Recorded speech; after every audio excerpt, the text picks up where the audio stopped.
Pessoal, vamos falar sobre a situação na Ucrânia, o que aconteceu aí nas últimas horas no campo de batalha. Tem algumas novidades interessantes aí e tem algumas novidades preocupantes também, né? Vamos falar sobre a questão do corte do gás para a Europa. Será que a Rússia tem chance de reverter as sanções por conta disso? Vamos entender o que está acontecendo. Essas notícias foram sugeridas por Gaspar, Russo em Fuga e várias outras pessoas. Obrigado aí ao pessoal que sugeriu as notícias. Obrigado a você que está assistindo o nosso vídeo. Se você gosta do nosso conteúdo, por favor, deixe o seu like, se inscreva aqui no canal, né? Lembrando que esse é um vídeo diário. Esse é o vídeo do dia 19 de julho de 2022. Tem vídeo de cada dia dessa guerra, desde o dia 24 de fevereiro. E vai ter amanhã de novo. Então não se preocupe, as notícias que não saírem aqui, amanhã a gente vai falar sobre elas, né? Bom, vamos ver primeiro como é que está a frente de batalha aqui. Não tem nenhuma grande novidade. Os russos tentaram alguma coisa aqui em Kharkiv, não conseguiram avançar nada aqui. Aqui também na frente principal, em Bakhmut, eles tentaram em várias posições, também não tiveram sucesso em nenhuma delas, não conseguiram avançar em lugar nenhum. Tá vendo onde tem essas bolinhas azuisinhas aqui? Foram os locais em que eles tentaram avançar aqui em direção a Bakhmut, mas não conseguiram, né? Via de regra, a gente continua na mesma situação que a gente estava antes, ou seja, os russos parecem não conseguir retomar o esforço no nível que eles tinham antes da suposta pausa que eles fizeram, né? Lembrando, os russos chegaram a fazer um avanço, algum avanço, não chegou a ser significativo, mas algum avanço no mês de junho, que foi justamente tomarem Severodonetsk e Lysychansk. Mas depois disso eles disseram que iam fazer uma pausa e disseram que já voltaram da pausa, já voltaram alguns dias, mas até aqui a gente não tem visto um aumento na atividade na linha de batalha, né?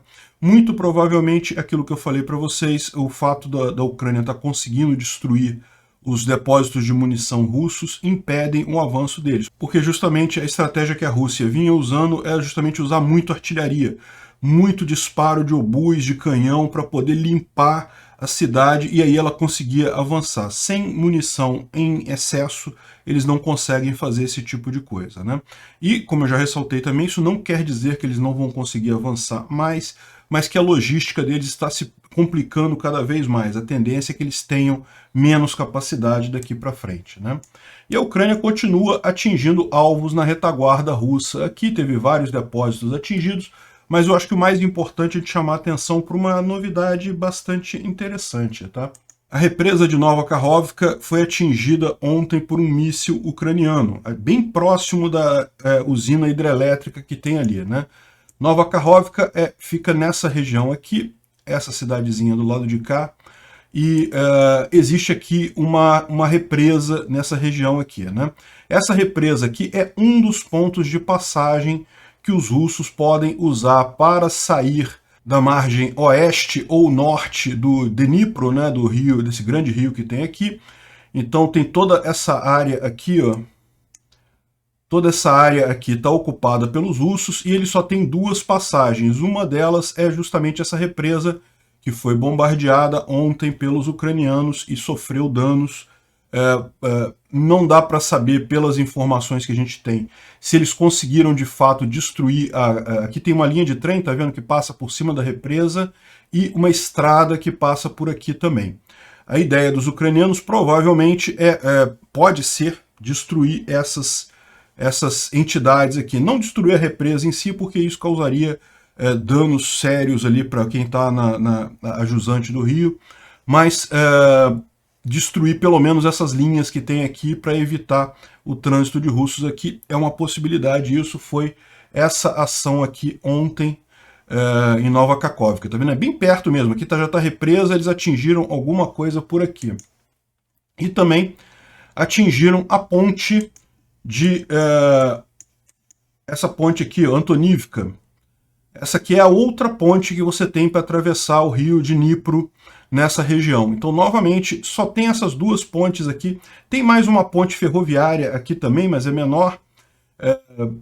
De qualquer forma, essas aqui são as duas principais passagens, né? A represa que tem aqui e a ponte Antonivka que tem aqui. Se a Rússia planeja evacuar dessa região toda aqui, ela vai ter que fazer através dessas duas passagens aqui, né?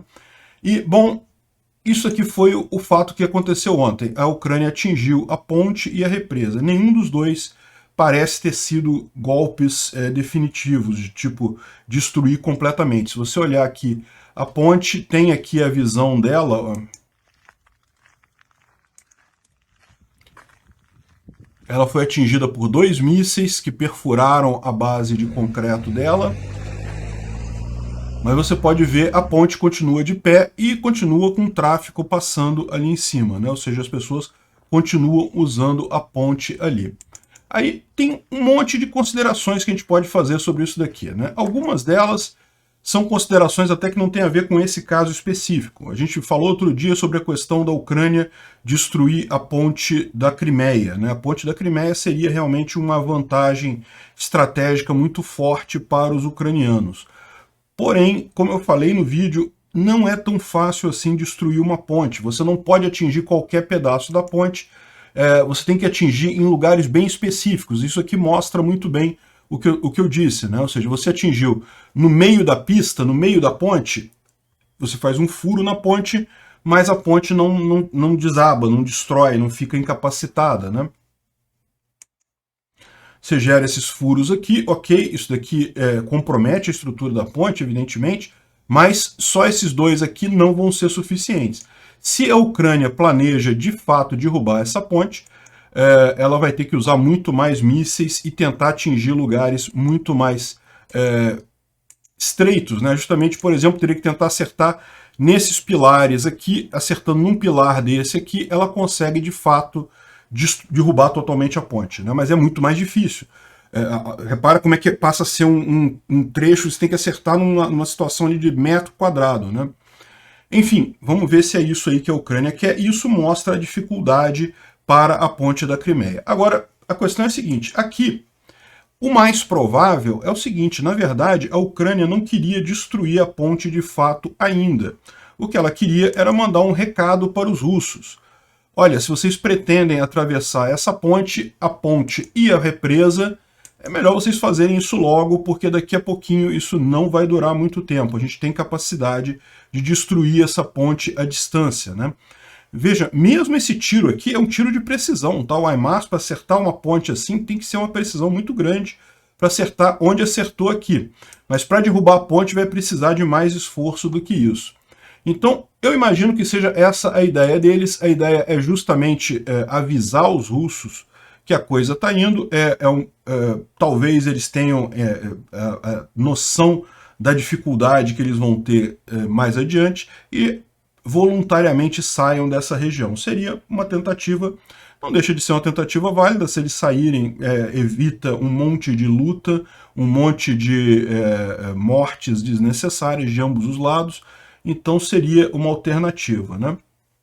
Porque o que a gente está vendo é realmente um aumento do esforço, muito movimento na região de Kherson, né?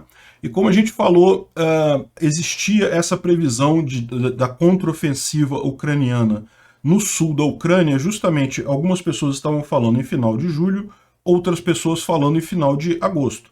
Nós estamos no final de julho, já passamos do dia 15 de julho, então é possível a gente ver esse tipo de movimentação agora. Vai ser agora, vai ser em agosto, a gente não sabe. Mas que alguma coisa está acontecendo ali, está, né? E a própria inteligência britânica também está reforçando isso daí, que diz que a Rússia está reforçando as posições defensivas, estão se preparando para esse tipo de ataque, né? Inclusive, parece que tiraram combatentes da região de Donbás para reforçar Kherson. Isso significa que a Rússia está realmente levando a sério essa possibilidade dessa contraofensiva na região de Kherson agora, né? E daí você fica com essa imagem, realmente, os ucranianos atingiram justamente os 2 pontos que dá para eles saírem desta região, né?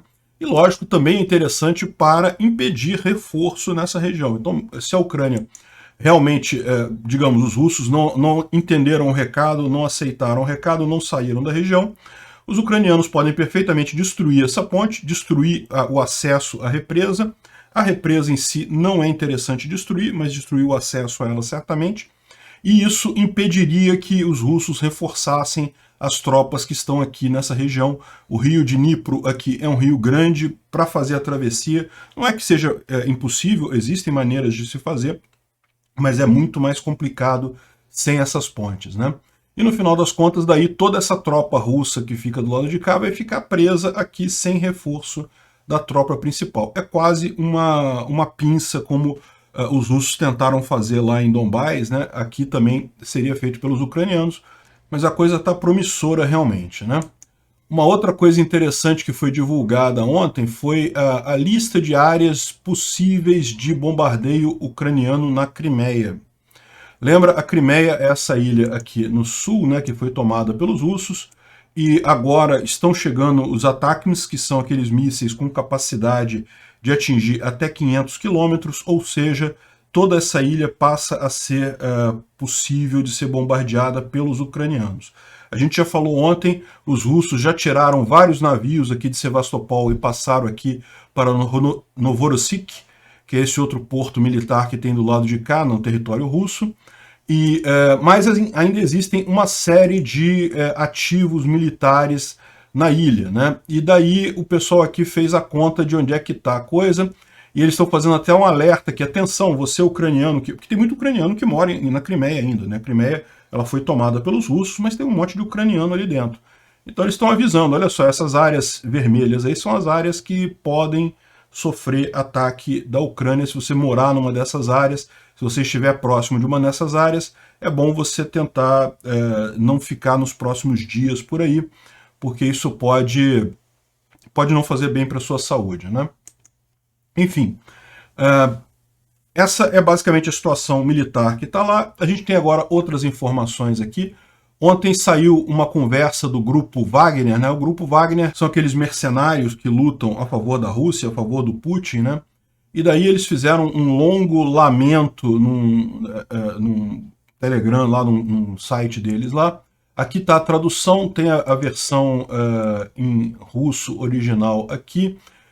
O Telegram deles é esse daqui, Reverse Side of the Medal.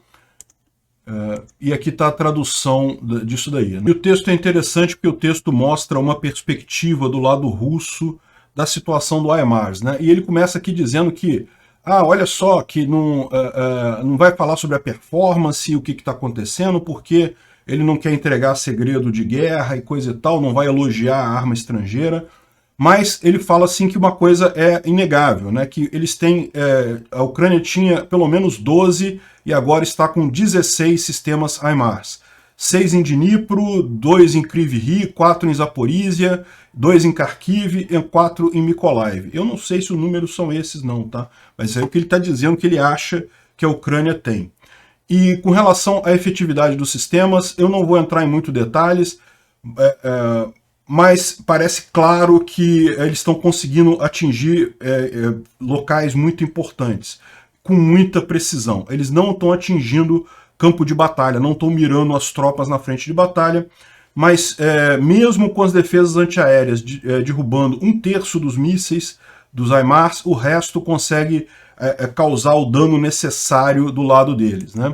E aí a outra parte que ele fala aqui é que, sobre as informações de compra ou destruição de HIMARS, é tudo falso, é claramente falso, é uma ideia totalmente idiota.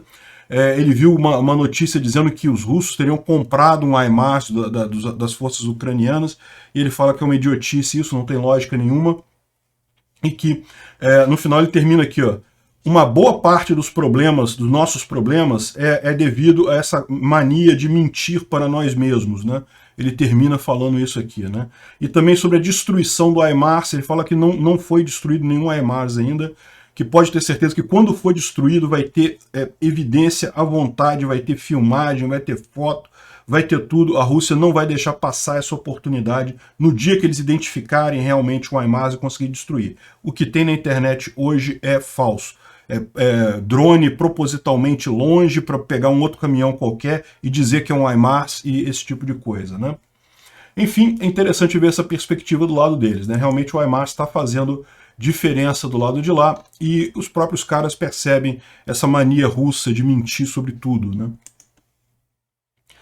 Bom, e outro efeito que está tendo o HIMARS também é com relação ao Kadyrov. Vocês lembram do Kadyrov, aquele maluco que, do checheno, né? Que não é checheno, ele é o agente russo, o agente do Putin na Chechênia, né?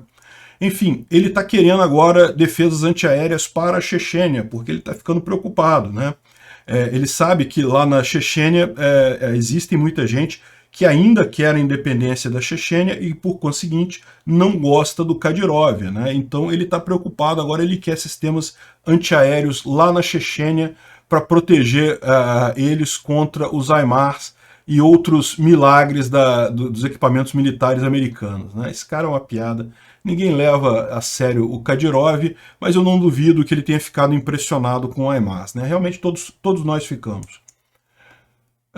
Bom, uma outra boa notícia que a gente teve que a União Europeia aprovou mais 500 milhões de euros de armas para a Ucrânia, exatamente no dia que a Rússia comunicou que não vai fornecer gás por tempo indeterminado para a Europa, né?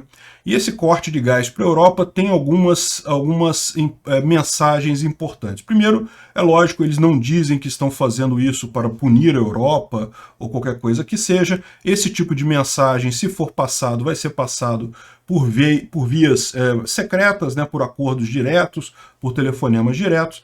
Para o público em geral, eles alegaram força maior, diz que tem circunstâncias extraordinárias que impedem o fornecimento de gás, e basicamente está cortando todo o gás, pelo menos para a Alemanha, certamente, e provavelmente, e veja, o Nord Stream 1 está totalmente parado, e pode ser que não volte a funcionar em momento algum. Agora, é lógico, todo mundo sabia que a Rússia iria usar o gás como arma nessa guerra. A grande novidade, a grande informação que você tem aqui é que eles estão usando o gás no verão. Repara, isso é um problema, isso aí certamente não era o plano russo de usar. Seria muito mais efetivo para eles usarem o gás como uma arma no inverno. Porque, embora, eu sei, no verão também você tem a questão de gerar energia elétrica para atender a demanda por ar-condicionado na Alemanha, mas certamente é muito menos gasto nesse sentido do que no inverno para aquecer. Existe a possibilidade de pessoas morrerem de calor? Sim, existe muita gente que morre de calor. Mas morrer de frio é muito mais comum. O número de pessoas que morrem de frio é muito mais comum. Se não tiver aquecimento, a situação é muito mais complicada. Ou seja, o fato da Rússia estar usando essa arma deles, que seria um trunfo, assim, uma coisa excepcional, a maior arma que a Rússia tem contra a Europa, o fato dela estar usando agora, no momento que ela seria o menos efetiva, eu não estou dizendo que não vai machucar a Alemanha, não, tá, vai ser complicado, a Alemanha vai cortar um dobrado aí sem gás da Rússia, muitas fábricas até de produtos químicos devem parar, você vai ter racionamento de energia, vai ser uma coisa muito complicada na Alemanha, não tenha dúvida, mas seria muito mais complicado no inverno. O fato do Putin estar usando essa arma agora implica que ele sabe que essa guerra não vai durar até o inverno, não vai durar até o final do ano, ou que a Rússia não aguenta as sanções mais. E isso foi algo que a gente falou lá atrás. Eu falei, olha só, a Rússia não vai aguentar as sanções no verão. O verão, as sanções estão destruindo a economia russa e vai chegar um ponto que não vai ser possível mais ela continuar convivendo com isso. E a alternativa que ela vai ter vai ser abandonar essa guerra. Está óbvio o que o Putin está querendo com essa jogada. Ele quer forçar o levantamento das sanções, ou quer sentar para negociar as sanções, negociar um cessar-fogo, negociar sanções e pronto, a gente resolve, volta a dar o gás para a Europa. É isso que ele quer. Mas é o que eu falo. Esse tipo de jogada, se ele pudesse esperar até o início do inverno, e o inverno é logo daqui a pouco, né? Porque chega setembro, outubro lá na Europa, já começa a esfriar. Se ele esperasse até outubro, ele teria uma força muito maior para fazer isso. Porque aí o pessoal da Europa vai falar, caramba, a gente está com pouco gás, cortar o gás e o inverno está entrando. Vai ser complicado sobreviver esse inverno. Então, seria muito mais forte isso lá. O fato dele estar fazendo agora significa que ele realmente não tem capacidade de continuar mais. Ele precisa do cessar-fogo, precisa negociar. A gente já vem falando isso em alguns vídeos, ele já tem dado mostras disso, todo esse papo sobre, não, as sanções não estão fazendo efeito e coisa e tal, não tem problema nenhum, ou que se a Ucrânia deixar para negociar mais adiante não vai conseguir negociar nada. Ele quer um cessar-fogo, é isso que ele quer, para a retirada de algumas sanções. Não vai conseguir, tá? Não vai conseguir. Mas ele admitiu numa entrevista, numa reunião com oficiais russos, em que ele falou sobre as enormes dificuldades tecnológicas e coisa e tal, que a Rússia não está conseguindo chips, não está conseguindo tecnologia, mas que vai superar tudo isso, mas está tendo dificuldade, mas vai superar e coisa e tal. A gente sabe que a situação real é muito pior do que isso, né? O que ele está querendo realmente... A Rússia tem feito um esforço enorme, inclusive com propaganda, para tentar vender a ideia de que as sanções não estão funcionando. E tem muita gente que cai nessa lorota, né? Que o valor do rublo está o mesmo, está até maior do que antes da guerra. Isso é falso, totalmente falso. É só você ver o volume de movimentação do rublo. Acabou, ninguém mais compra rublo, ninguém mais vende rublo. Ou seja, ninguém mais está negociando rublos. Então por isso que o valor fica entre o Banco Central da Rússia e as empresas russas. Então o Banco Central da Rússia coloca o valor que ele quiser no rublo. Então isso aí é propaganda de guerra. Não quer dizer que o rublo de fato esteja valendo mais, né? Também com relação a superávites, esse tipo de coisa. Veja, superávit pode ser que a Rússia tenha sim. Por quê? Porque ela está podendo vender o gás dela ainda e não está podendo comprar nada, porque as sanções impedem eles de comprar. Mas veja, você ter um superávit, se você não pode gastar isso, não é vantagem nenhuma.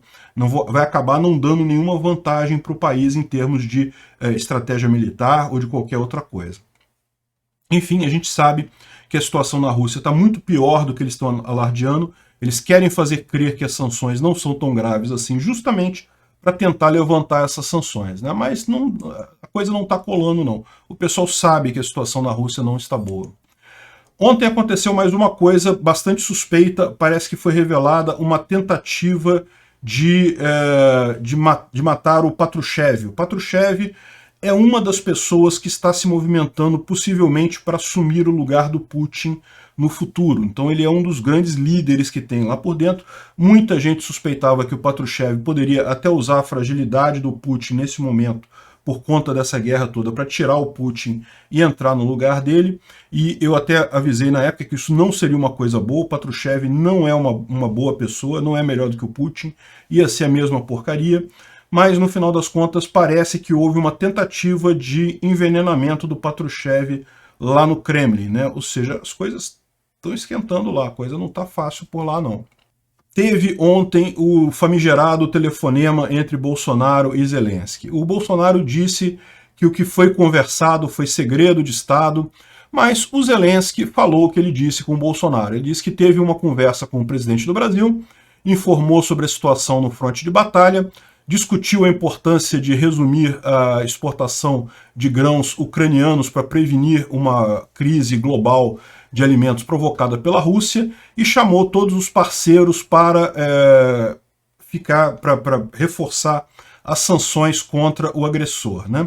Aí, lógico, tem um monte de brasileiro respondendo aqui, coisa e tal, um monte de petista falando que não sei o que lá, que Bolsonaro é amigo dos russos e coisa e tal. Como se o Lula não fosse amigo dos russos também, né? O Lula é muito pior em termos de amizade com os russos.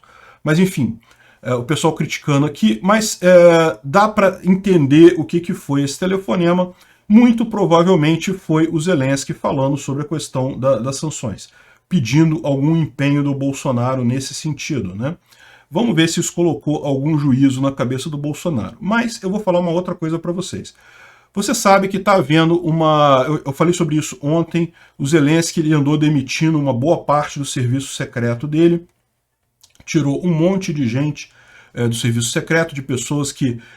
os chefes do serviço secreto e da procuradoria ele demitiu não por serem traidores, mas por por não terem conseguido retirar os traidores que estavam nesses órgãos, né? E ele também expulsou 28 pessoas do serviço secreto ucraniano por ligação com os russos, né?